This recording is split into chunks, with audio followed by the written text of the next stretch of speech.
Well. Hello, everybody. Yes, welcome to another episode of All Knicked Up.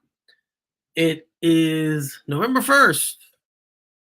So, can't believe it, man. Only 2 more months left in the year. We're in the thick of holiday season now. Christmas is obviously Thanksgiving, then Christmas. I'm still in, if you guys can see, I'm still in my Halloween mode. I got my skulls on. I'm over here. But, man, so you know what we're here to talk about. Uh, So once again, we have bad news. Um, Sorry for the delayed start, but we were trying. I was just waiting for the what's it called, the game to end. So the Knicks, they're about to lose to the Cavs. Very, very bad loss. Um, didn't have RJ Barrett, but the Cavs didn't have Darius Garland, so it's a wash in my eyes. Um, Let me bring the guys in though, because like I said, we're still kind of paying attention. But let me bring the guys in. So I'll bring in Joe and Ty and what the hell, man? That game was as ugly as the girl that turned me down for the junior prom. I always feel Yeah. like when you guys remember the movie with about Joe Clark, the principal. What's it called? Lean on Me. Lean on me, yeah. One of the favorite lines is, "You smoke crack, don't you?" That's what I feel like people are asking me when I watch the Knicks sometimes. You smoke crack, don't you? Because that's the only thing that explains why we keep even cheering for these guys. This is just insane. Man, it is truthfully, it's tough, man. You would think, right? I mean, last night, we could start with last night because it was a back-to-back. And last night they played Cleveland in Cleveland. Got very good performances from everyone. I wouldn't say great because it was both Brunson and Randall had good games. A little inefficient. Barrett had a good game too. And you would think, coming home, you got the one last night. This one should be a little bit more attainable, especially again with Jared Allen and Darius Garland not playing. It sucks that RJ Barrett was out, but you would still think that they could come home and be Madison Square Garden and get this one. And man, it's just depressing. They're still playing, by the way, guys. We're talking. It's 90-82 with 27.8 left. So they're about to lose. But it's weird because there's a lot in this game that we can point to talk about. We're going to talk about related to it because there's some Donovan Mitchell stuff we're going to get into, and he actually had a pretty damn good game tonight. I'm not even going to lie. He was very, very good. So you have that angle thrown in there. But I think the larger problem we're seeing so far, and it's only been, it's still very early in the season, so I don't want to super overreact to things because that's just it's not a good way to be. But it's a little alarming how bad Julius Randle has been. And I don't want to lay into him too much again. He probably didn't play a lot this summer because he was rehabbing his ankle. There's probably a lot of that involved, so he might still be shaking off the rust. As you see Ty's name up there, he said this during the game, and I was like, "You have to bring that to the show tonight because it was too damn good." But that's exactly what he looks. He does look rusty, right? He looks a little slow. Yeah. Could be lingering effects from the ankle, but it's alarming because obviously the Knicks aren't good enough without him to be a good team. No matter what we all think about him individually, we know what he's been for the team, right? So this is a little alarming. Yeah. But what have you seen, either one of you guys? What have you seen from him in these games that you're kind of like, I don't really. He looks a little off. Either one of you could take it. I like Joe. I see indecision. I see somebody that's been watching a lot of film over the summer.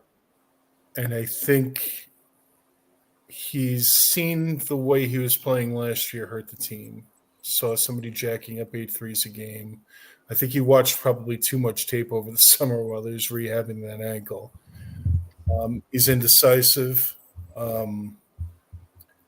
He is looking to distribute a lot more. I think he knows his shot isn't there. You could see that all game. Shots that he normally would have jacked up, he was passing out. I think Breen and Walt both said something about that during this game. I'm not worried about him getting into shape, and I like the idea that he's looking to play a little bit differently. I do like that. What worries me about him is the fragile state of his psyche, as we all know. He can be a little fickle between the brain. So what I'm worried about, something that's a natural process of him getting into shape and getting into flow and figuring out how to be effective in this team is going to turn into something worse in between the years. So I'm concerned about that. I'm not concerned about him having 5 bad games. The body of proof is too big that he can impact the game in a positive way. So I mean, I'm watching with great interest, and there is concern. So I'll leave it with that with Randall. Ty, what do you think, man?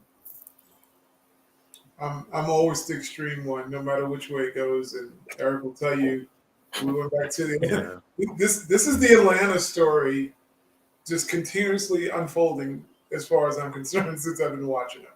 And no matter I liked the signing of Julius Randle initially, so let's just get that out the bag. I was not a person that disliked him.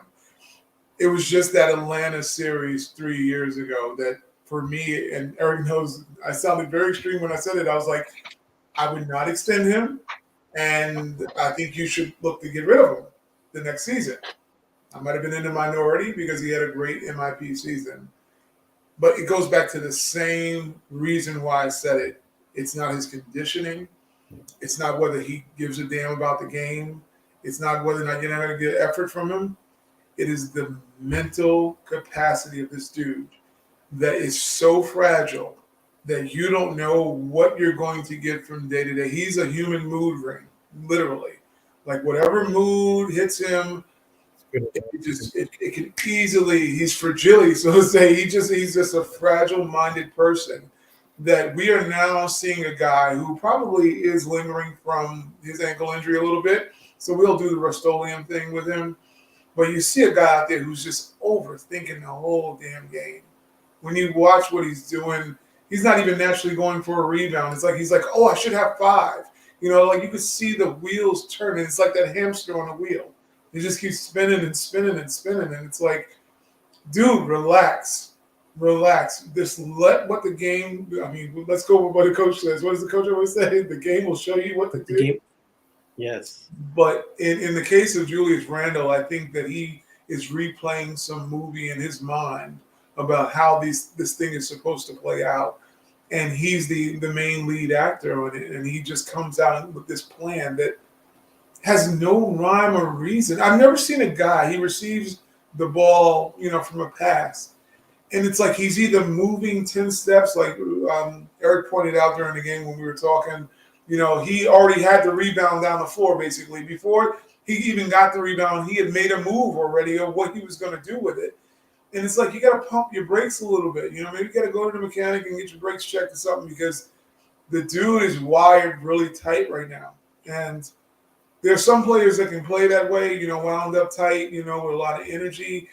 He's just one of those guys that I think that someone has to talk him, maybe as a Johnny Bryan again, having a conversation with him to maybe say, hey, relax a little bit. Because I don't think we have a player on the floor or in the locker room that's going to tell him that. I think it's going to have to come from a guy like Johnny Bryan, someone who he really admires and respects a lot.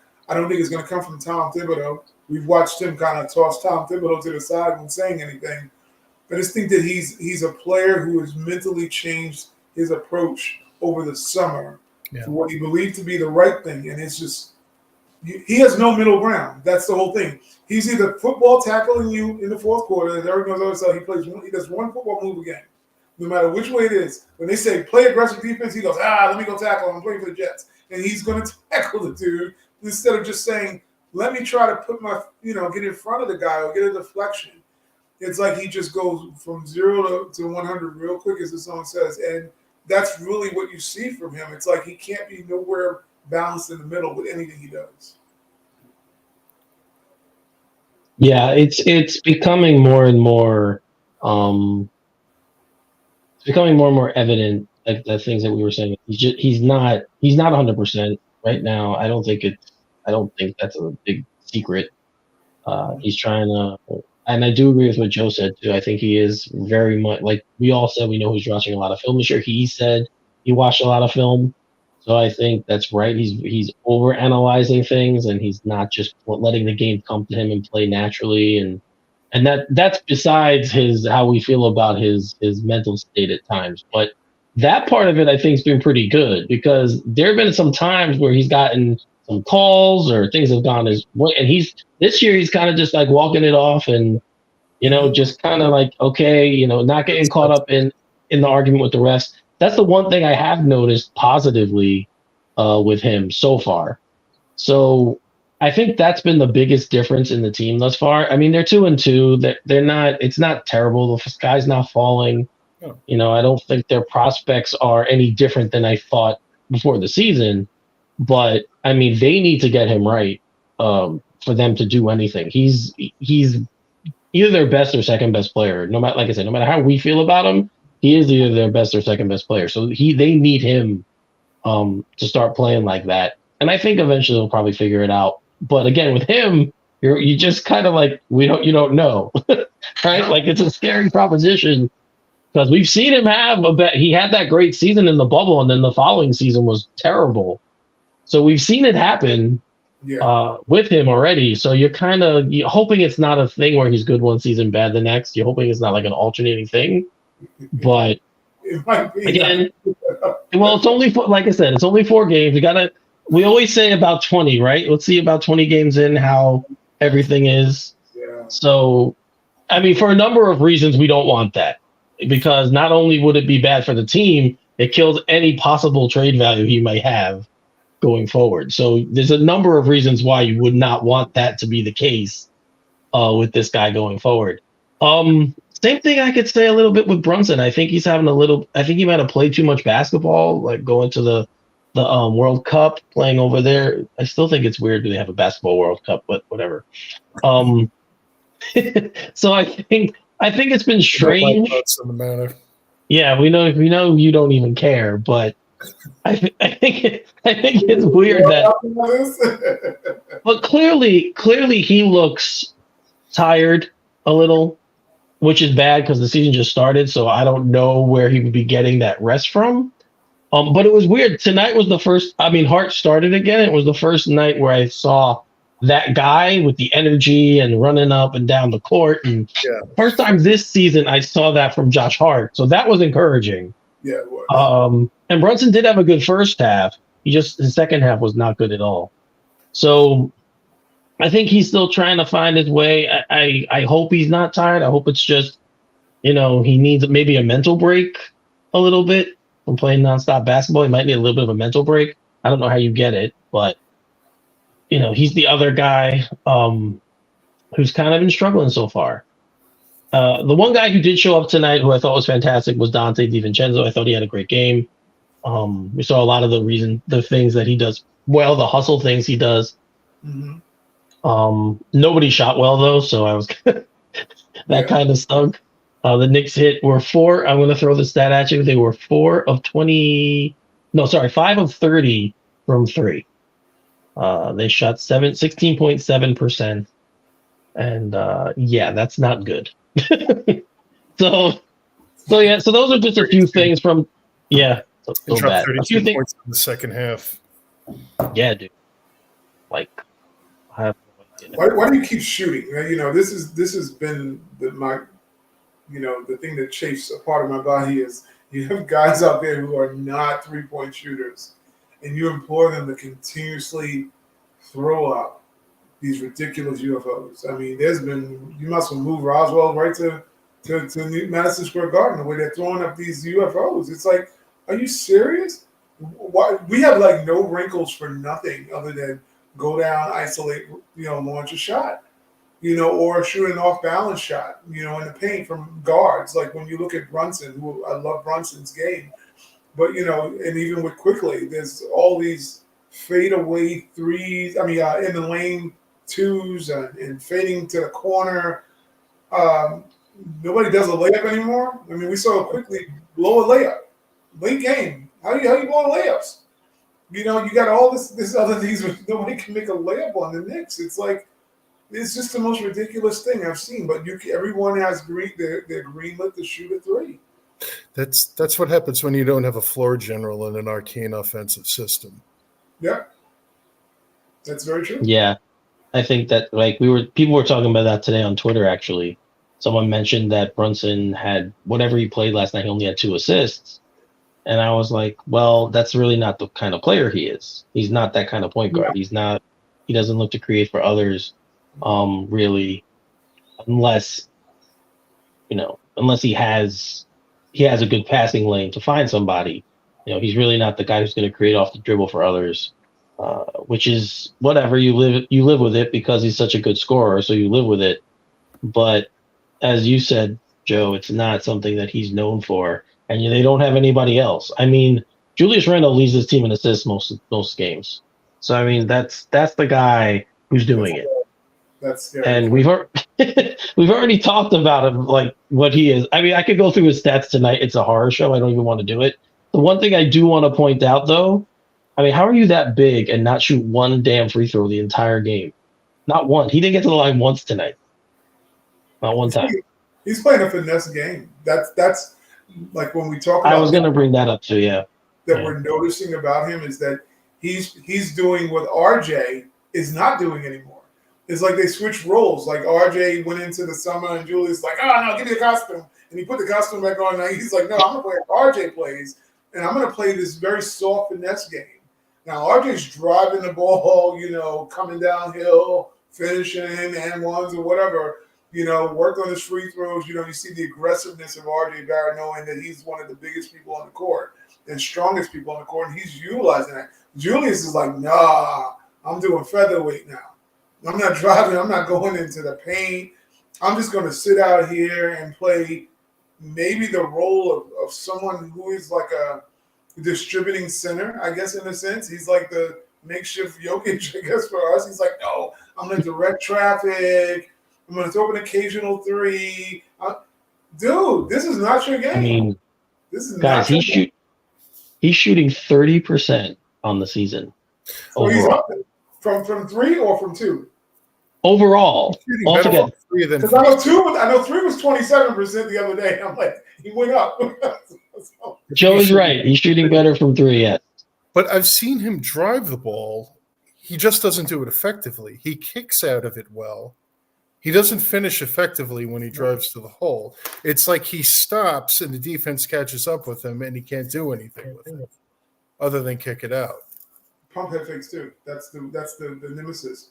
He gets into the paint and it's one of these. This is usually when guys have no lift in the league, but he's never been a high jumper to begin with.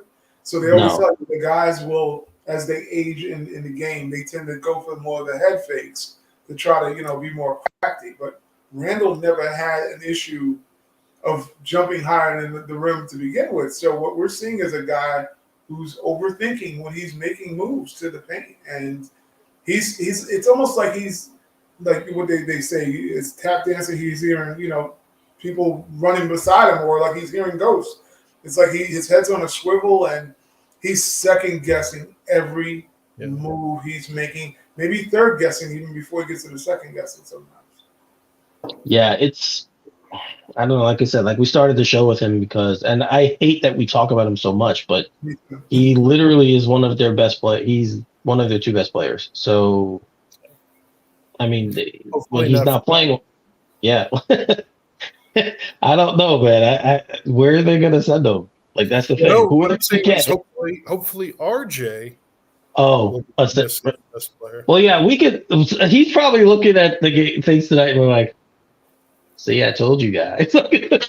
No, internally, he's probably saying that, right? Because he didn't play that. So internally, he's probably like, see, I told you. Randall's better as the third option. I've always felt that way.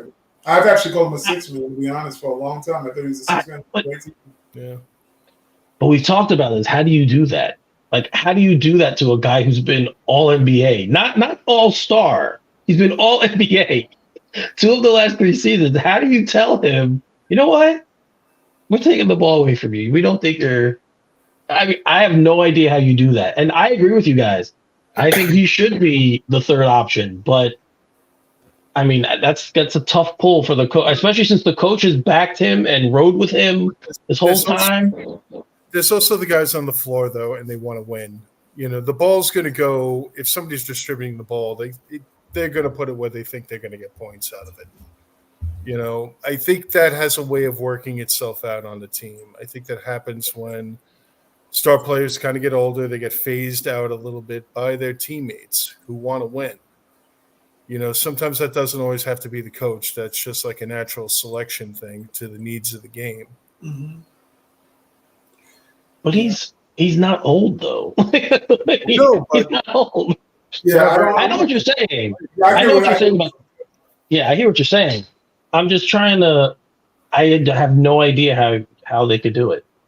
I don't. I think it really takes a player with the personality to do it. I just don't think we have one of those on the Knicks. I think we have a That's what I lot mean. of So we have a lot of respectful guys, a lot of guys who are willing to play team basketball, a lot of them willing to acquiesce, kind of fall in line. RJ, I believe, is a really nice guy. I think that's really, if you want to see the one issue to me, is that he's going to go by the pecking order. He's going to respect his elders, literally. And you need to have someone like a rest in peace to him, but like how Kobe Bryant was just a Holio. He was willing to he's willing to be the bad guy to tell you suck and that you need to get out my damn way.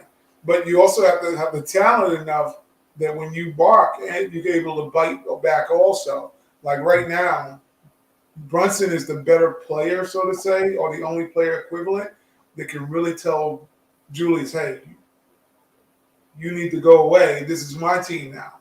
But he doesn't have that mindset to be that dog to say he'll play professional. He will, he's going to be a friendly dude. He's a glue connector. Guys are going to want to play with Brunson. He's an excellent teammate, but he's not an a-holio. And by not being an a-holio, a guy like Julius, who can be an a-holio, you can see it in him that he could be the bully on the block, so to say. You don't have anyone checking him. And then you got the coach who endorses him because he's the biggest bully as the coach when you think about it. He's the bully on the that's team. the truth. So him endorsing anybody is like, well, it comes through me. It doesn't come through you guys. So you have one of them has to go eventually. That's really what it comes down to. If you want to fix Julius, it's either you're trading him or you're trading the coach or firing the coach, because that's the only way you're going to ever get a full assessment of the talent and the direction this team needs to go. One of them has to go. You know something? You brought something up while you were speaking about the Brunson-Randall dynamic, and I noticed something during today's game, and it didn't really click in until you were talking about it. Brunson talked to him during the game. Yeah, I know what you're about to say, yeah. And Randall brushed it off first, and then turned back and gave him like a hand slap afterwards. But I saw it. Yeah. Brunson was working that a little bit. Randall didn't want to hear it. Didn't want to hear it. You got to be stronger than that. You have to be Kobe, Chris Paul mentality. No, Yeah, Chris Paul would just be. wanted to throw that in there because I saw a glimpse of that today. Yeah. It was interesting. There's a lot of eggshells with Julius because I think a lot of players like him. I think he's a really nice guy. I don't think that when you hear him talk in his interviews, you can see he's a nice guy. So I think that's part of the problem sometimes. You can see someone who's nice and you don't want to kind of hurt their feelings, so you allow them to walk around mistreating you somewhat in the same way. Just say, oh, he's a nice guy. I don't want to, step on any toes or make, we live in a whole different mindset of the world too, where we have people who are not willing to challenge people, or, everybody's sensitive. Nobody speaks up. They'll text each other before they'll talk in front of each other. So you have that kind of mindset going on. So you got a guy like Chris Paul, a guy like Russell Westbrook or whatever, their old school mentality. Like they will cuss the whole locker room out, not care. Whereas a lot of these guys are probably walking around going, I'm not trying to step on anybody's toes. Yeah. Right. I think the two guys who probably would be the best at that, they're just not good enough at players overall, are probably Mitch and even Josh Hart. I could see Josh Hart being that type too, but they're not good enough players that they would, to have that respect on that kind of thing. But they have the mentality that I could see them being like, I don't give a damn. You need to, this is what we need from you. Yeah. Or, this is what you need to do. You need to come off the bench for a while. Even if it was for a little while, like you just suck right now. There's no other way for you to put it. We need to sit you down for a little bit. The other problem is, though, if they were to do that, they don't have anybody else because they got rid of them. So who the hell are you going to play? And not that Obi's been great, but he at least would be someone in that position who can play the position. Like, what would you'd be playing RJ there at that point? And I mean, Yeah, and as good as I think he'll try, I don't think he'll be. I don't think he can do that. I think I've always said he's a small forward. Yeah, yeah. He's definitely to me. He's always been a small forward in my eyes. Like when they played him at guard his rookie season, I'm like, I don't think this is the right place for him. I agree. So I think he's a small forward. But now it's just wing. They don't even have they don't even have position anymore. It's just you're a wing, a guard, a forward. There's no specific title anymore except for point guard and center. Those are the two positions that we have named. So let's talk about Donovan Mitchell, because it's weird that tonight was the game when this, we're having the show, because the Scott Perry interview was pretty revealing when it came to Donovan Mitchell, and I thought they wanted him. Scott Perry said basically he wasn't the guy because they weren't giving up that much for him because he's not that guy. That's basically what he said. I mean, it's the easiest way for me to break it down, being nice, but that's what he said. Yeah. And I've always been a fan, Ty, this from the beginning. I wanted the Knicks to draft him. I was a huge fan. And I still think he's a fantastic player. But he's not, clearly. Like, we saw it last year in the playoffs. He's just not that. He's not a superstar. He's a very high-level all-star. He's a tremendous scorer. But, I mean, I don't even think he's on, like, Carmelo. He's not even on Carmelo Anthony's tier for me. Like, we can look at level of player. He's a little bit less than that. And I didn't want them to give up everything that they were asking for. So I'm glad they didn't do it. But what did you guys think about Perry being so revealing in that interview? I mean, I guess the Knicks don't, not a Knick anymore. So whatever, I can say what I want. But Joe, what did you think? What did you think, Joe, about his candid? I don't think him saying that is going to hurt him at all. I think it's an honest appraisal. I think there's truth to it. And I think the league's going to know that. I don't think that that's something that's going to stick with him. I think Scott Perry's got a lot of respect throughout the league, and he called it as the front office saw it. And I mean, they're right. This is a dude, I think a couple of games ago, jacked up 27 shots and a loss. And I mean, got his numbers. But again, I don't see him as the focal point of an offense. You've seen that story with Utah. You're seeing that story with Cleveland, and it'll win you games, and it'll get highlights, and he'll put up numbers and everything like that. But he's not Michael Jordan. He's not going to carry the team on his back to a title. And what the front office saw at the time, they said, if we make this move, this is the only move we can make, realistically. And is that enough? And the answer was no. Don't get me wrong. I am not opposed to Donovan Mitchell wearing a Knick uniform at all. I think he could be very effective here. I don't like how small our backcourt would be, but he is that guy that could get you a bucket when you really need it. It's just got to be one of two moves. Someone else has got to come. It can't just be him. I'm hoping that he's depreciating a little bit, over time, that he's a year older, a year left on his contract, maybe at the end. It doesn't quite cost as much to get him, and we can maybe move him and go for somebody else. But, I think it was an honest appraisal, and I don't think anybody should have hurt feelings over it. I think it's true. I don't think Donovan Mitchell, in and of himself, strip away everything that you're going to give up for him, and him and what's left is going to take us to the promised land. No. Right. That's my take. Yeah, I mean, so Ty, we've talked. Okay, go ahead. No, go ahead. I think pretty much Scott Perry just pretty much got his notes from Danny Ainge, because he said the same thing Danny Ainge said when getting to Utah. He's like, I don't buy this guy being the leader. I don't buy him being the person you built a franchise around. This is why, basically, when you look at Utah, it was broken up because of, one, Jalen Brunson burning them, down to the embers. And then on top of it, Danny Ainge coming in and believing the same thing that Scott Perry said, that this guy may not be the guy.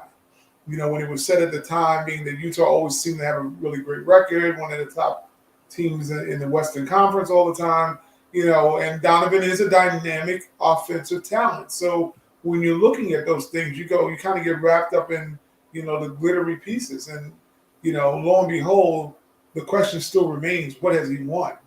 We see the same thing even with Damian Lillard.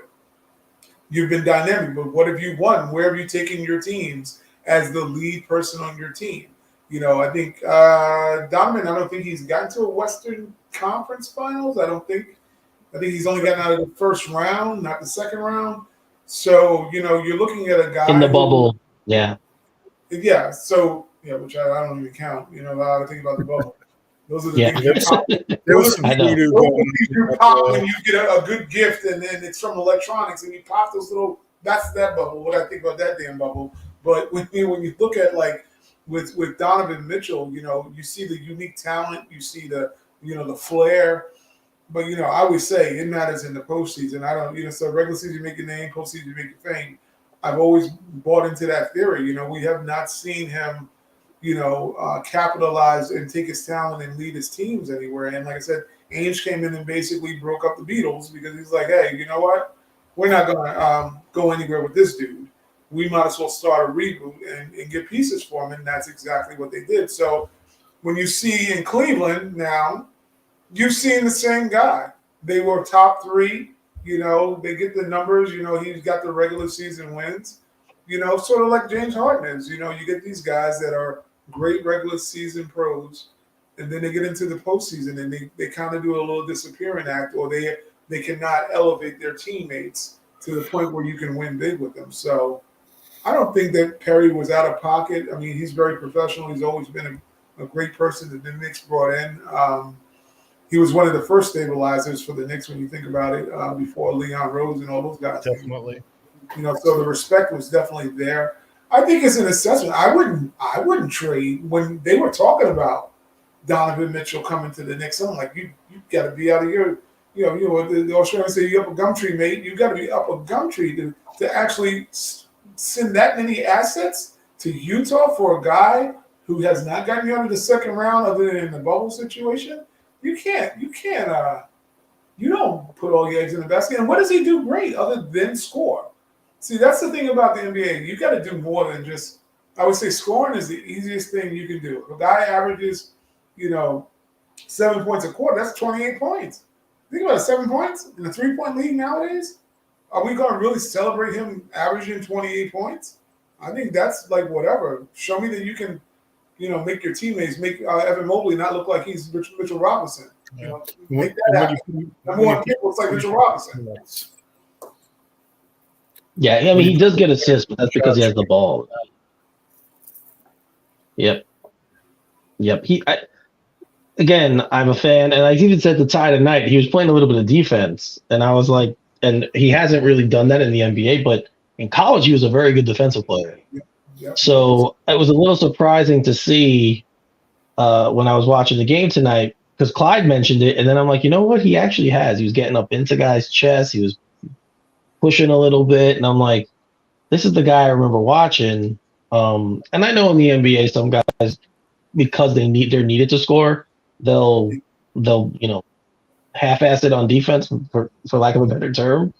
And it happens. You shouldn't, but it does. I mean, look at Kawhi Leonard. He could play both sides, and he does both sides great. Paul George, same thing. He plays both sides of the court. So guys do it. But I don't know. I'm glad. At the end of the day, I'm glad they didn't give up all the stuff to get him. And I would not be in pursuit of him going forward. Like I don't think they need him, in my opinion, going forward. So that's not price dependent. No, I don't think I wouldn't. Deal out there that you would consider. What do you mean? In other words, if they're talking 1 unprotected, 2 protecteds, and an asset for Donovan Mitchell. I don't know. I don't think, for the reasons you stated before, one of the reasons is I don't like the size, wouldn't like the size of the backcourt. That's a problem. Having two guards who aren't great defensive players, both of them in the backcourt at the same time would be an issue. Um, Another thing is if you get someone like him, one of those two guys is going to be lesser of a player. I don't think they're not good enough passers where I think both guys would be good playing together. So that's another reason. And I've seen Brunson beat him already. So what do I need this guy for? I don't need him. So, and again, I like him as a player. I like watching him play. He's exciting. He's athletic. He could, he's a fun guy to watch play. But I used to say the same thing about Russell Westbrook, and I would never want him on my team either. So, I mean, don't get me wrong. I'm not saying you're wrong here. The last thing this team needs is somebody jacking up 22 to 25 to 26. We have one of those. On the offense. We have plenty of those. But I mean, I understand why teams want him, and Perry even said this in his interview. He's like, yeah, and he's like fan. Yes, and fans we like names. Let's just be honest. We like names. Fans like stars. They like, I mean, as much as I love Jalen Brunson, his game is not like flashy or fun to watch. So you're not rushing to the Garden to see Jalen Brunson play basketball. You're going to see the Knicks play basketball because that's your team. Donovan Mitchell would bring people just to watch Donovan Mitchell because at any moment he might do something, fun, right, or spectacular. So that's the difference. And I get that part. And that's part of basketball as a business, right? So that's part of the equation always. Can we get guys to come in? But just from a pure basketball standpoint, if we didn't have Brunson, yes, I'd be like, let's get him. I'd be fine with that. But I just don't.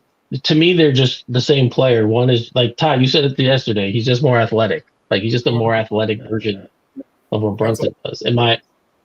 So speaking of head cases, though, because we kind of were talking about a little bit before, James Harden was traded again, guys. Again. Yes, again. That's what James Harden. Yeah. So what if you sent the message and I was like, again? I was like, oh man, I honestly didn't think it was gonna happen this time. I'm like, oh, teams probably are wise. They're not gonna trade for him. But no, he went to the Clippers with PJ Tucker and Philip Pertusev for Nicholas Batum, Marcus Morris, Robert Covington, KJ Martin, and multiple draft picks. I still can't believe he commanded that much. But and again, I've pretty much been a fan of his. I think he's weird, but as a basketball player, I think he's such a fluid scorer, and the way he's smooth. I've always liked the way he plays. Ridiculous ball handler too. Like he's got a really good handle, but man, he's just nuts. And him and Kyrie are in the same space for me. They're both phenomenal talents, excellent with the ball, good scorers, great scorers. But man, I would have watched them on my team either, I have to say. So this ends that saga yet again. Obviously, the Sixers. Ty, you said it, and I'll let you go. You said you think they won the trade and that they got better. So go ahead. Yeah. Oh hell yeah, they won it. I don't think it's close that they won it. The reason why I'm saying that for is you got 2 first-round picks, which I think is just utterly absurd. For James Harden, I mean, they talk about Danny Ainge being a negotiator. I mean, I guess we got to put Daryl Morey in that. I mean, he walked away with. I mean, he literally stole everything the Clippers needed and had. I mean, I look at it. You adding Nicholas Batum, so you're strengthening up your bench. You got Marcus Morris, Mook, local dude from Philly, so you know he's bringing that toughness into the game from the bench. Somebody that probably Joel Embiid needs. He needs a guy who's going to be like, this is Philly. You got to bring it because there's sometimes Joel drifts. So I think that's a good locker room person, having Mook Morris in there. Then you're bringing in Covington, nice 3-point shooter, can be a defender. He can be a little absent-minded at times also. But, you're still getting yourself depth. You're allowing Tyrese Maxey. Nobody's really stepping over his toes now. Right. And he was Player of the Week in the Eastern Conference. So shout out to him. He's coming along really good. So hopefully, if he can stay consistent, I think it really comes down to Joel Embiid being an MVP and giving a damn and saying, "Hey, we're going to rock out and go win this thing." I think he is the linchpin when you think about everything in Philly, but I don't think they lost that trade whatsoever. And from what the rumors are, they may take those 2 picks and try to leverage it for a guy like Zach LaVine or like a guy like OG Anunoby. So, if you add, I don't know about Zach. I don't know it, but I'm just saying they're trying to build something there. I would not go that route. I would not get Zach LaVine.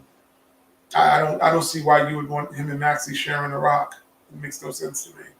OG Anunoby be a great toughness. Somebody who doesn't need or demand the ball. They can maybe be an enforcer on the floor for Philly. Because you got Tobias Harris. He's a stretch 4, I guess you want to call him now. I like it for Philly. I mean, I just like the trade. I mean, for LA, I'm just going to go buy all the popcorn in the store and watch that disaster unfold because no one can tell me. They're trying to figure out who the point guard is going to be. And they're talking about Russell Westbrook being a point guard. And James Harden maybe going off the ball. Go, why? How in the hell? Tyronn Lue is going to win Coach of the Year. If he can get those guys to the one, I think they're going to obviously make the playoffs. I'm just saying if he can get them to the finals, and when he might be the greatest coach ever, I'm going to tell you, I'm going to throw it. He already got 1 ring. I will give him probably. He vaults all the way up into like Popovich and Riley's category. If he can get that team to the finals and win, because who would buy that ever?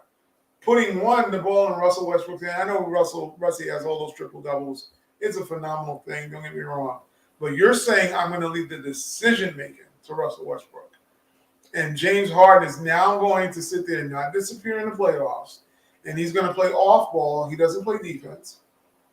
And you're going to tell me now, where's Paul George and Kawhi Leonard supposed to sit on the court? Where are they supposed to work out at? Paul George is going to go to small forward. Kawhi going to power forward. Zubac's going to play 5. That's going to – who ain't getting popcorn for that? I'm getting popcorn for that. I want to see that. Yeah, Ty brings up a good point. Ty brings up a really good point, Joe, about the craziness of the 4 of them. More really for me, it's the 2. It's the Westbrook and Harden angle. That's the part that I'm interested in seeing. But what was your first reaction when you heard the trade? It had been rumored that that's where it was going, but what was your first reaction when you heard it? And what's your analysis of the trade?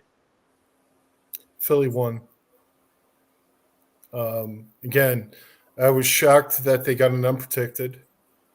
I think they got a protected in 26 from the Thunder. And don't underestimate that pick swap in 27.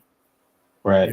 A lot of LA's roster is going to be gone at that point, and they don't get a hell of a lot left in the asset chest to rebuild. So that pick swap could be something really significant.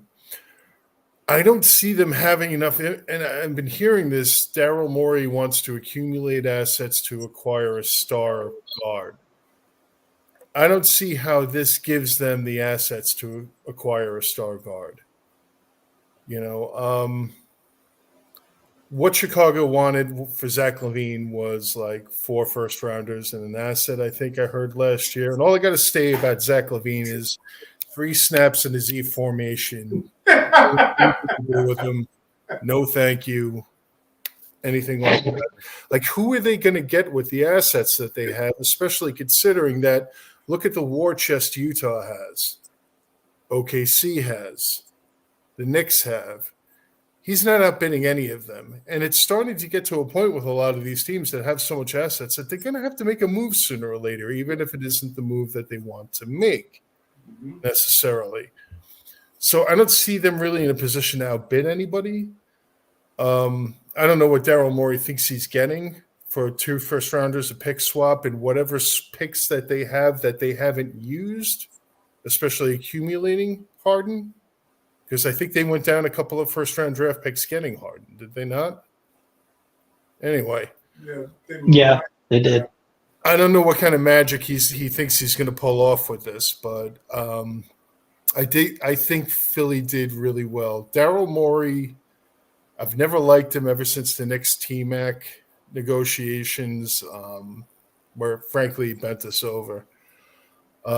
He's always struck me as like a fantasy basketball player, like a kid in a basement with a computer that would just trade anybody if the algo told him to. You know, it's not somebody as a free agent I would go to a Daryl Morey team, but he has shown himself to be a skilled negotiator, and he was a skilled negotiator in this trade. As far as LA, I think it could work. Really? I think they have the right coach there to do it. I think, yes, you're going to have Paul George playing at the 4. You know, you're going to have, you know, an unbalanced, weird roster, but a hyper talented roster. I mean, yes, Russell is a little bit over the hill. Yes, so is Harden. But they still have a lot of game left. I mean, I think if they could remain healthy, figure out a way to play with each other, Ty Lue, figure out the personalities and everything like that, they could be very, very dangerous. I'm not going to bet that that's going to happen, but I could see it happening, is all I'm saying. That's my take. Well, I've been waiting for the Clippers to kind of make that leap. I think they're talented. I've always liked their talent. Obviously, I'm a big Kawhi Leonard fan. I've been for a long time. So I'm a big believer in him. Yeah, he's great. Even though, again, he's a little crazy too because he plays when he wants to play. And although they have that rule, so we'll see how that changes things. But I mean, the guy took off games in the playoffs, which to me, I'm like, how the hell do you do that? If you're resting all year, shouldn't you be good? Playoffs? Ready to go at that point. And then he comes in and they go to game 7 and he has like 40-something points and they win. And I'm like, you could have done this 2 games ago. Like, what's the problem? But yeah, so he's a little off, but maybe the rule gets him more in, you know, he has to stay in line this year and I don't know. But I have always liked their talent. I just don't know about their bench now, I guess. That's the problem. You know, with those 4 guys, yes, they're probably going to play the bulk of the minutes, but, you know, Zubac, who I like, is their center, and then I think they have Plumlee off the bench, who's a tough, rugged guy. So they're pretty good. Play. They have Terrence yeah, that's true. Play. Yep. They should. And Tucker. They should bring Harden. Harden should come off the bench. I mean, if they wanted to be very smart about it, you make him the 6th man. That's a good idea. Let him run with that second unit. That would be the move. I think the worst move is to try to play all 4 of those guys on the floor together. I think that makes absolutely no sense whatsoever. You put Harden on the bench, let him focus because he wants to. From what if we're buying what Doc Rivers said, because he aired out all his laundry too. He did like what Perry did, I guess. And he was talking about what broke down in Philly with both Ben Simmons and with Harden. And he says him and James Harden always had a very upfront and honest conversation with each other. And he said that's why he got fired. This is how his own mouth. He said Harden came to him. He said Harden was bothered by his all-star snub in the Eastern Conference. And he came to Doc and says, can you put me in the second unit with the bench? I want to go out with them. And Doc said the dot line was he was mad that his point and his statistics were suffering. And he wanted to go and be the solo act with the bench. That's the most insane thing I've ever heard. It's not surprising. Don't worry about winning. Don't worry, he wasn't worried about that. He was worried about his numbers. There's a lot of players that are worried about the numbers. Melo was worried about his numbers. Yeah, I don't believe that, but that's a different argument that's a different topic for a different day. I think he wanted to be the guy, the star, but he wanted to win too. And I think that was the difference. I'm not the biggest Melo fan. I've never did that, but I do agree with that. I think that it's more. I don't think he never not wanted to win. I think Harden doesn't care. He doesn't. Right. The way Harden, he checks out of games. He's like literally like, oh, little baby's throwing a party. Can I be out of here by the 4th quarter? I got a jet to catch. and the strippers have gotten cold by now. So I might not make it past halftime. But yeah. That dude's a crazy nut. I'm telling you. Yeah, between him, like, it's crazy that him and Kyrie Irving were on the same team. Like, I think about it, it really is a crazy thing to think. And now him and Westbrook are on the same. Like, it's just, again, not young Westbrook and Harden who didn't do anything yet. Now we have the older guys who were established and Hall of Famers and, first ballot Hall of Famers, both of them. They're both going in first ballot. And we have, who know what it's like to have money and have access and have all the stuff that they have now. Yeah, it's crazy. Like, that's gonna be fun. Like you said, get the popcorn out. It'll be fun to watch that story unfold. And Rusty might be the sane of the two, which is kind of he might be. Yeah, I think the crazy combination title's got to go to Kyrie and Harden.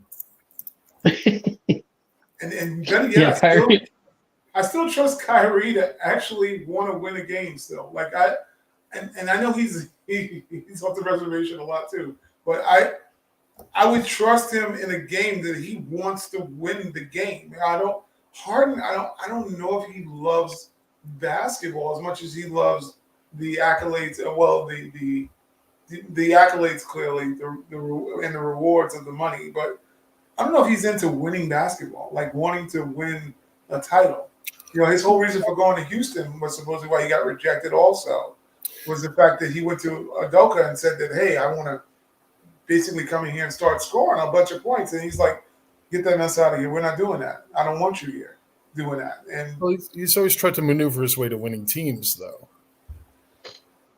Yeah, he hasn't won. That's the scary part about it. Yeah. Well, another way to look at that is he wanted the cover, right? Like, he wanted to be part of a team that could win, but doesn't want the gruff if they lose, which is what he was getting in Houston because he was their best player. Yeah.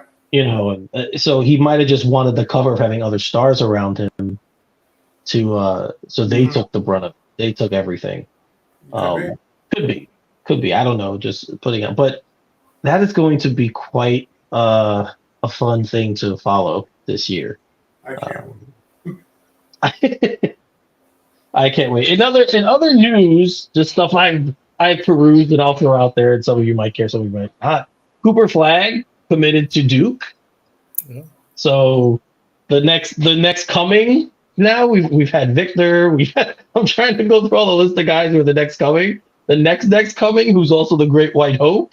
He has committed to Duke. Do we have picks in 25 is my question. Do we have picks in 25 is my question. We have our own pick. We have our own pick. Do we have somebody else's pick in 25? I'm gonna have to look, but that is a good idea. I hope we suck that year. That would be a good year to be terrible. I think I'm going to make my burner account at the Great White Nope. I like that dude. I think that'd be fun. That dude is going. Yo, he's all of it in one package. Yeah, he's looking to kick. You know what? Yeah, that's what he got. He's got some. Yep, he's got some Larry in him. He's got some magic in him. He's got a little bit of both of those guys. Yeah, that's just an edgy, nasty player. Some that he doesn't mind being the Aholio. That's the thing. He goes out with exactly that. He is not there to make friends with you. We talk about the Bradley Beal story, how he got underneath Bradley Beal's skin, and he was only 16 doing that. He's an agitator. He's one of those dudes that But, with Wembanyama, I'm going to tell you one thing. The Spurs, I don't know if we could segue into that a little bit, but that dude, the Spurs are going to be a team. I don't know if you guys caught that game last night. That was one of the better games I've seen in a while. But the Spurs are just a tough, young, gritty team, and he adds that dynamic to that team that guys are looking like, well, this kid's special. He might could win us some games. They're trusting his talents, and that's going to be very interesting as he gets stronger and older. He's going to be something to deal with.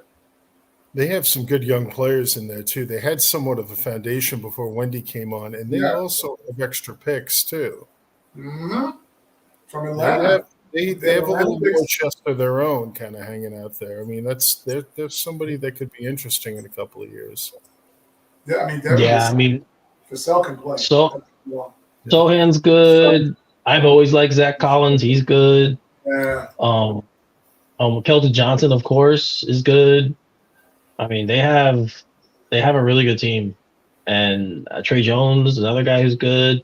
Yeah. This is what I mean. They're all Vassell, of course. Devin Vassell, of course, is excellent. But they're all pop players. They're all he's super smart when he builds his team, and he picks these guys, and he says, "Okay, these are my players." Tibbs does the same thing, but he doesn't have the credibility because he hasn't won anything. So it's a little different. Like, to me, if I was a player, I'd be like, after a couple of years, it's not working. I'm like, all right, why am I keep doing this? It's not working. Like, Pop could say it and be like, look all the rings. I have all the rings on my head. Like, he could say that, and they're like, okay, you have a point. So that's the difference there. But yeah, that kid Victor I was a little worried about the weight too, and it'll be an issue for a little while. I think teams are going to start roughing him up and trying to go that route with him, and I would. I mean, that's a smart thing to do. But it's a little bit harder when he could take you out on the perimeter and just like play like a guard, and he's that tall. He pulls up. It's like nobody's blocking it. I know. No. I know. It's nuts. Same thing with Holmgren too. Yeah, Chet's the same way. Yeah. Those are you can bang him if he goes down low, but he could take you outside and burn you that way too. Yeah. I was gonna say, you brought up about Tibbs, and I was laughing earlier when you talked about we are seeing Tibbs' team right now. Mm-hmm. So this is what's going to be very entertaining to watch. Yep. We talked about it earlier before the season began. This is his team. This is what he wanted. Is what we're seeing. An undersized team. Julius Randle is his dude. Brunson is dude. We have a very small, short team. He claimed that we don't need a lot of the things that the NBA is using nowadays, because that's basically Tibbs is anti-modern day basketball. That's really what he is. He's the complete opposite of whatever modern day basketball is. He's like, I'm all the way over to the left. I'm not doing the right stuff.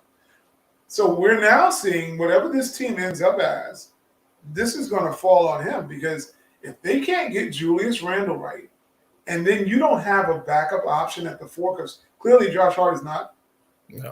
No. We're learning that early. No, he's not that dude. So you are now relying on scrappy guards, combo guards. That's what the gist of this whole entire team is. You're right. That's what they are.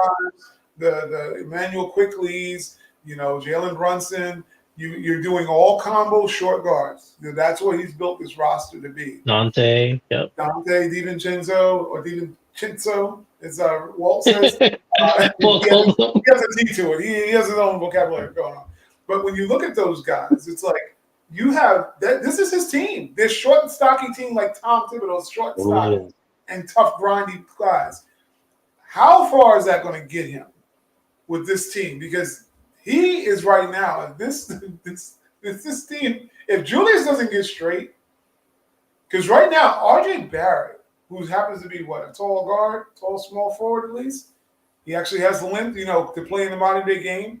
Maybe that's why he's thriving, because he's gotten more efficient now. So you're seeing a tall guard wing flourish in today's game, because that's what the game is. If he doesn't get some extra help, this team is going to be, we're not getting back to the second round. That's what I said. Like, no, that's always been my issue with keeping him. Like, it happens everywhere he's been. He gets to a point where the way just doesn't work anymore, and guys start tuning him out. Now they're not there yet, but like you said, let Julius continue to struggle. Let the losses start to mount. Let the pressure from the fan. I mean, they say they don't feel pressure from the fans. Oh crap! Feel the pressure from the fans and of course the media. Because here, forget it. I'm hearing it with the Jets, but that's a different story. So just he is going to eventually. You're right. Eventually, they're going to all look and say, "Well, you told us this is what you needed. This is what you wanted. So, what are we going to do now?" And like I said, it's really strange. It was really strange watching the game tonight, and when we heard RJ was out, me thinking to myself, I don't know if they can win with the way that Randall's been playing. Right, with the way Randall's been playing, and I was like, I don't know if they can win without him. And I'm not saying that's why they lost. Obviously, it didn't help, but he's been playing really well. Yeah, this year he has been their best player. Yes, through the first 5 games, he's been their best player. Yes, I don't believe that Thibodeau is satisfied with this roster. I don't at all. I don't think that he's like, this is good, I could win with this at all. I think he wants that impact player just as bad as everybody else. I mean, he doesn't have his Derrick Rose on this team. He has a lot of the similar players that were on that Chicago team.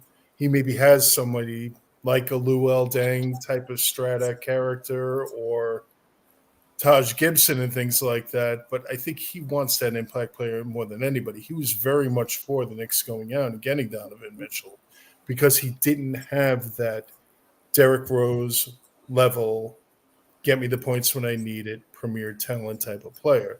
I think he's made the team's made margin moves that are in line with what a Thibodeau team is. But again, I don't think that this is Thibodeau's team, and he's happy with this. I think he would be out of his mind not to try to have a talent upgrade. Just something I want to throw out there. Do you think that Jalen Brunson, as of last year, was not his Derrick Rose? No. Mind you what I say about Derrick. Derrick was dynamic athletically, but Brunson's numbers were off the chart good. Brunson is a very, very, very good player. But he's not the kind of – I don't believe that he is the type of offensive talent that Donovan Mitchell is. I don't believe that they are the same type of player. No, I think Brunson is more easily defensible because of Mitchell's athleticism. Well, that's fair. No, what he's saying is fair. That's a fair. I'll agree with that. They're not the same. Don't get me wrong. I love Brunson. I think he's a great player, but they're not the same type of player with respect to that. And I agree with you.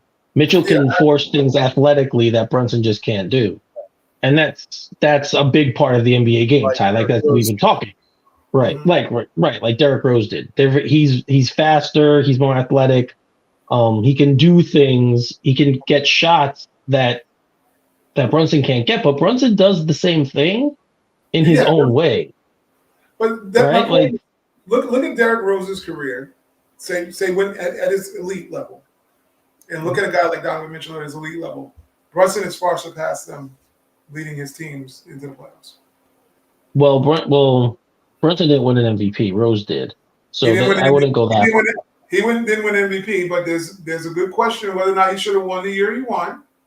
To be keeping it. Well, he was the Knicks MVP, yes. Yeah, but I'm saying when Rose won, there was a debate whether he should have won. He didn't have outstanding numbers.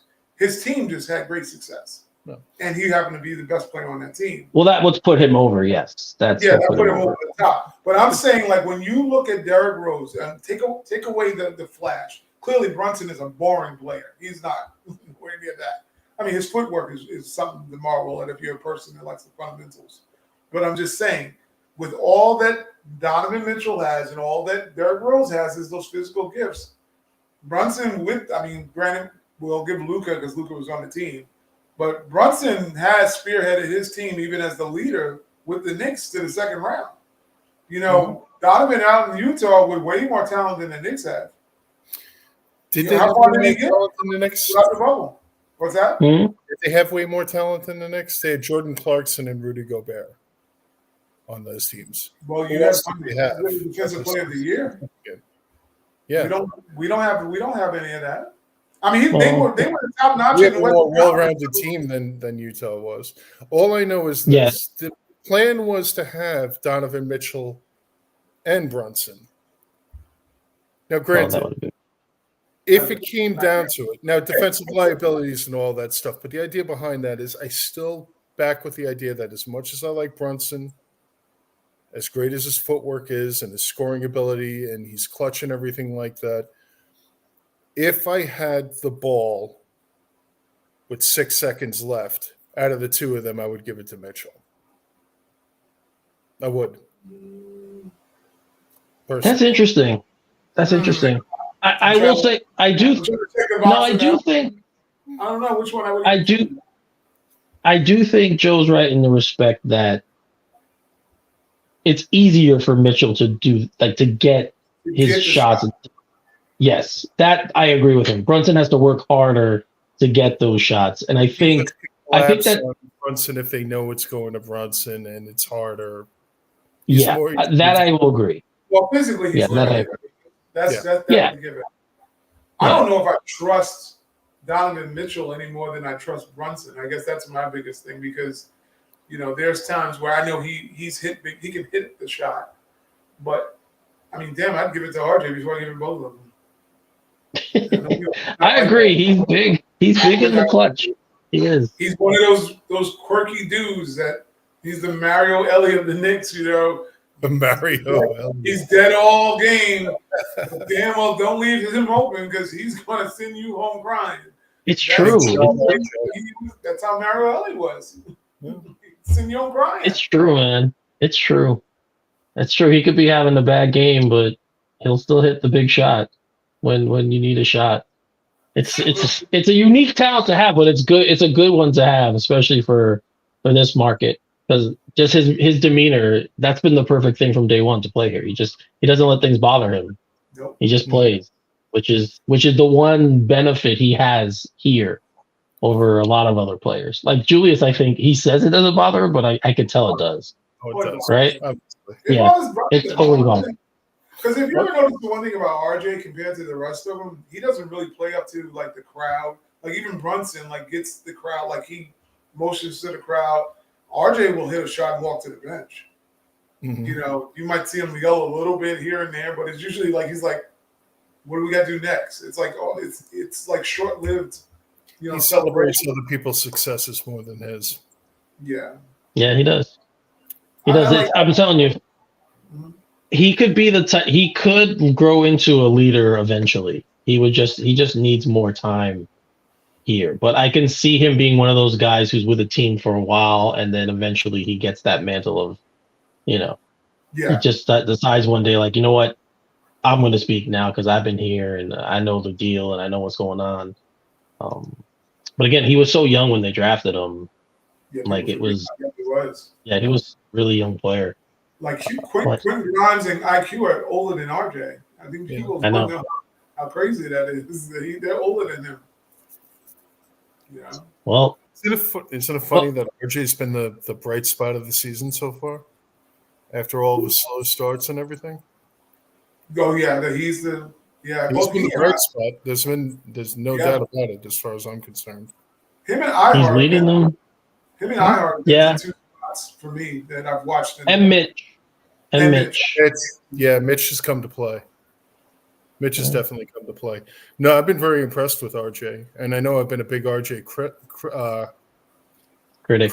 But if he's hitting about 45% from the field right now, over 40 from 3, and over 80% from the line, if he can keep that up, he's an all-star. He'll be an all-star in New York. If he can hit over 43 and hit 80% of his 3 throws, he'll be an all-star this season. Yep. I'd like to see the rebounds get a little more, but I won't nitpick. I think the other thing he's doing, he's making good decisions, which has been kind of a thing with him from time to time, but he's making really good decisions and seeing it early. That's the other thing I'm noticing. He's doing it fast this year as opposed to his first few years. He's kind of a little bit slow to let plays develop.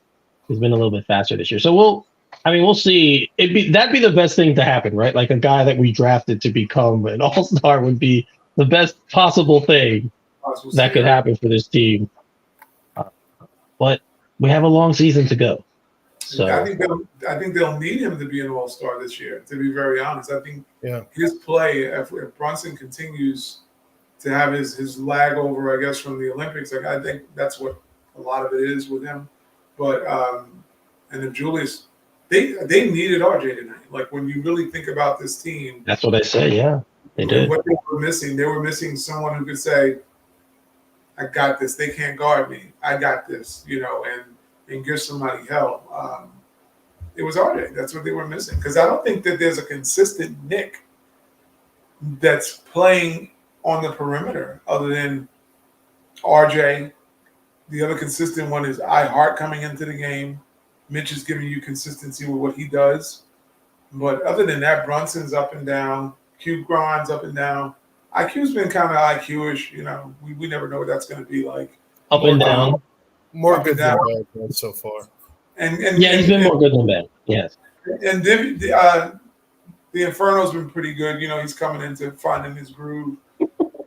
But the rest of those dudes, man, the Knicks, I mean, they're missing. They need RJ. They're going to need RJ all year if this continues. Well, they need, yes. I mean, they need all three of them. The Knicks need all three of them to be good. That's the problem. That's what we were talking, because we were saying they don't have a superstar, right? So they need their three all-star caliber players to play that way all season and for them to be successful. That's just, I mean, even RJ last year, he wasn't consistent, but he still averaged 20, close to 20, right? So they need those numbers across the board from those three guys in order for this team to even be what they were last year. And I think that was the problem with staying pat, pretty much standing pat, but I guess time will tell. You hit on something earlier, Eric, that they're missing as well, and it's disturbing. I think it's something that we really came to depend on in the second half of the season, and that was the Josh Hart factor. Yeah. And other than the second half today, I haven't seen any of that. Yeah. Any of those impact plays, any of that difference-making, momentum-swinging efforts. I just – They say he has a hamstring issue. That's been the rumor, that he has something. I would explain it then, because he's been pretty non-existent, and I think for most of the basketball I've watched this season, and again, coming off a big contract, he was a very, very big part of what made this team dangerous. And I'm a little concerned because I don't see it. If there's an injury, then absolutely that makes sense, and a hamstring particularly. But But I think you also got to consider how he's being utilized too. He is the guy that they're bringing in to kind of like relieve Julius, as opposed to being that utility guy who came in and this was kind of a disruptor and a rebounder, a pace pusher. I think Eric and I had talked about this in our thread about when you're asking him to do something that's not natural to him, like you're saying, oh, we're playing him at a position. And I think he's the quintessential positionless basketball player of today's game. Like he's everywhere. He's doing a little bit of everything, wherever you can plug him in. But I think when you start defining his role and saying you're going to be the power forward backup, it's like, no, that's messy.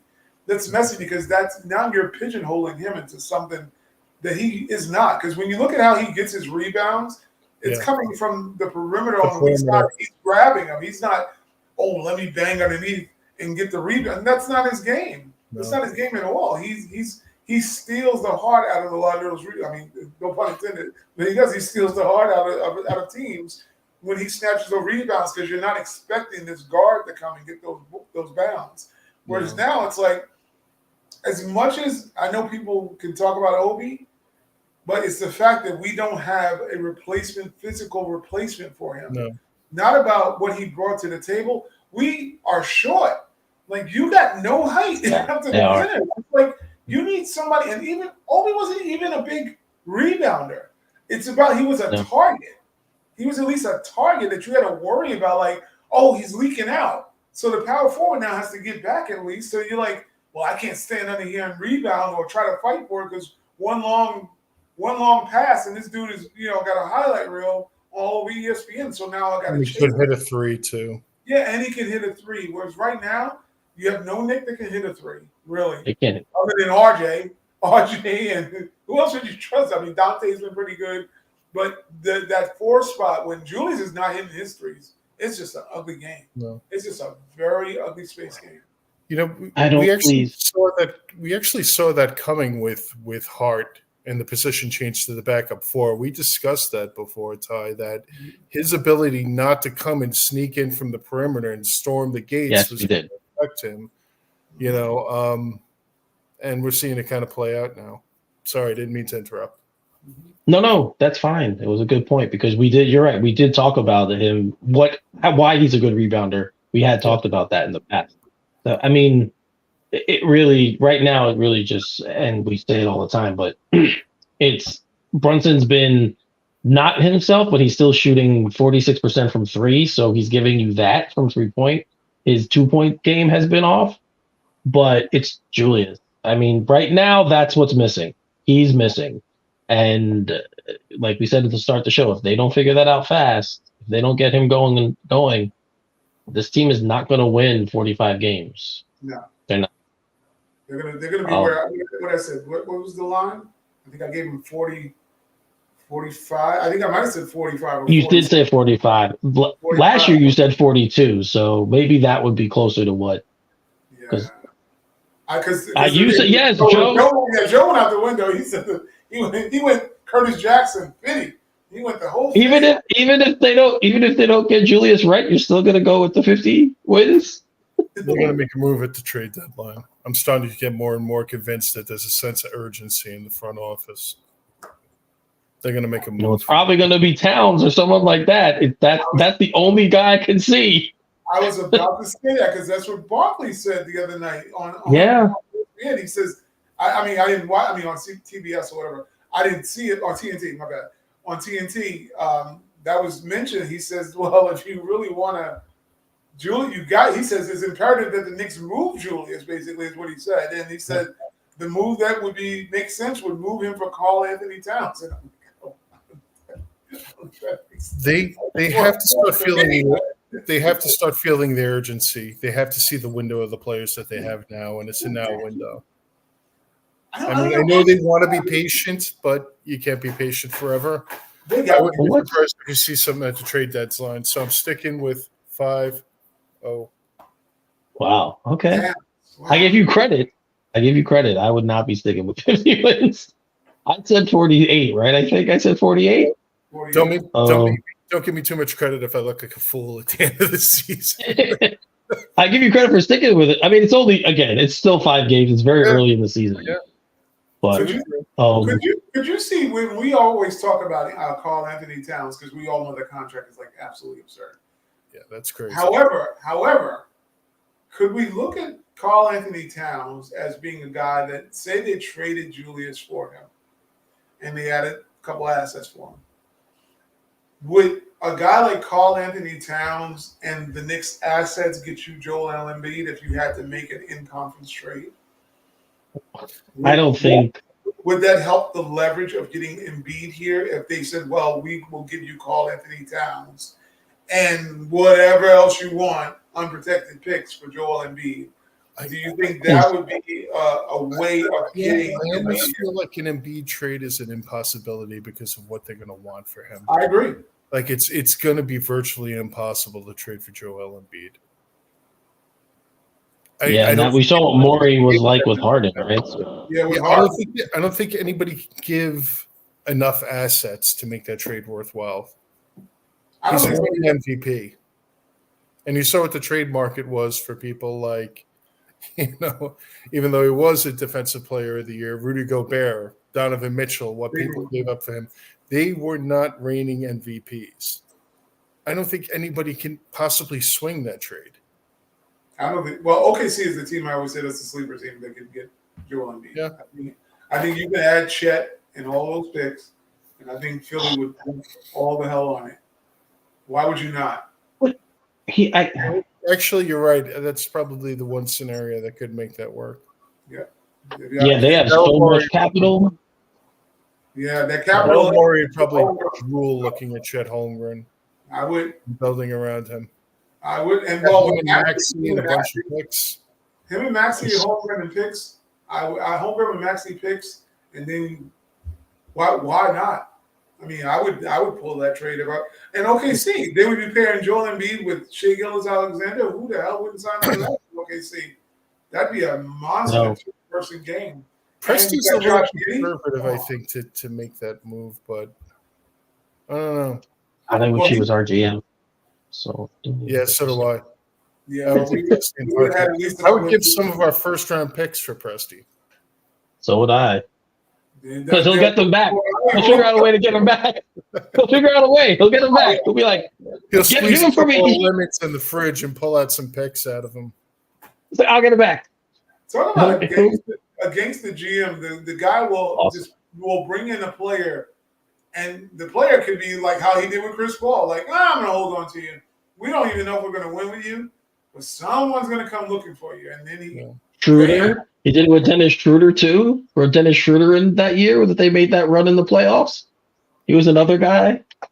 Like, I don't know what you know what I think? I think he's just honest with them. I think he's just honest with the players that come in and be like, yeah, we're going to have you for now.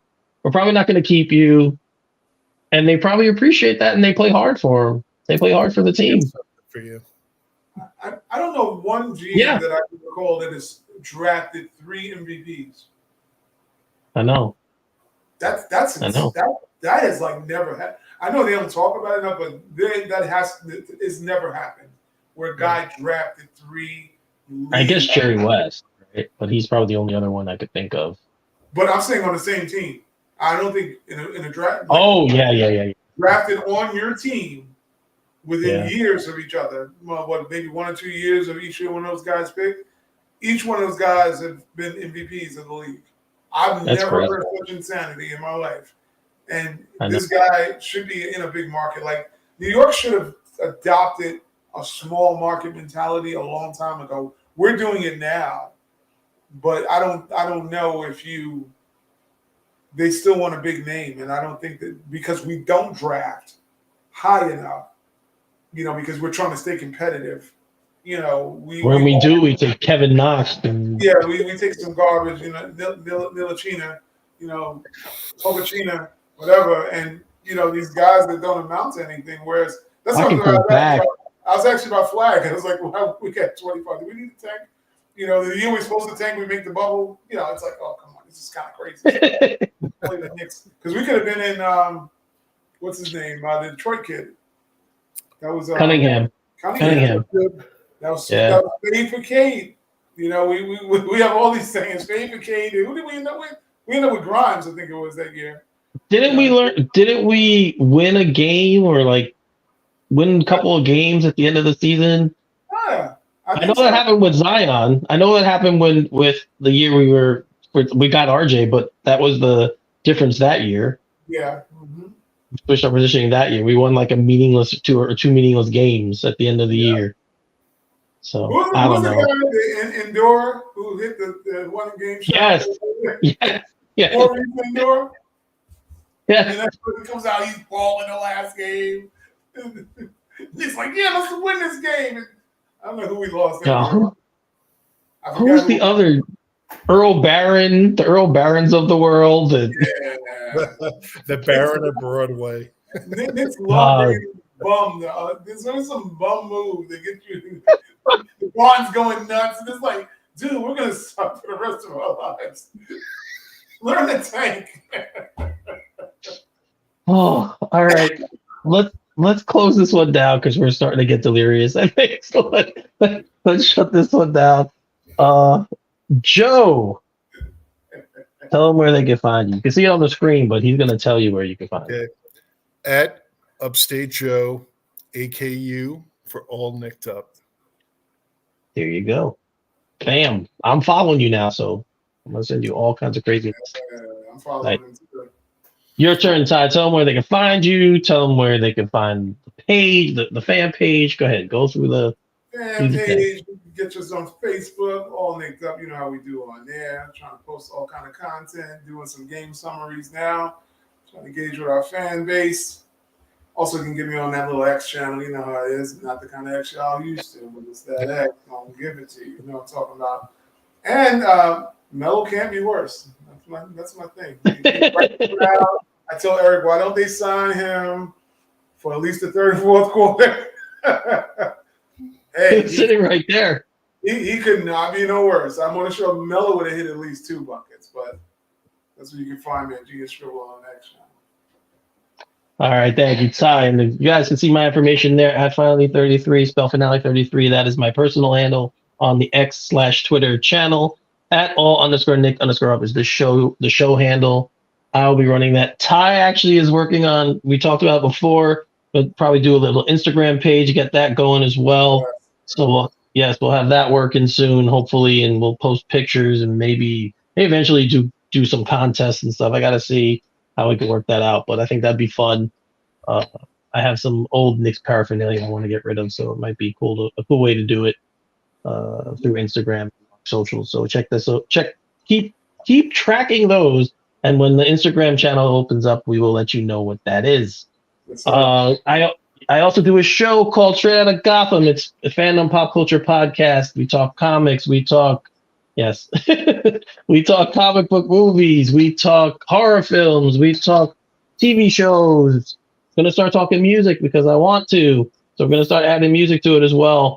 And the Twitter handle for that is @straight_O_G. I host that with my co-host Peter Vera, renowned baseball fan. He's I think the World Series just ended. I think Texas won, so his sports season's over. So, but once again, thank everybody for watching us. We love all the support you guys give us each and every week. We do this because we like it, but we also hope we entertain you guys for an hour and a half or so. So for Ty and Joe, I'm Eric. You're watching All Nicked Up, and we will see you next time.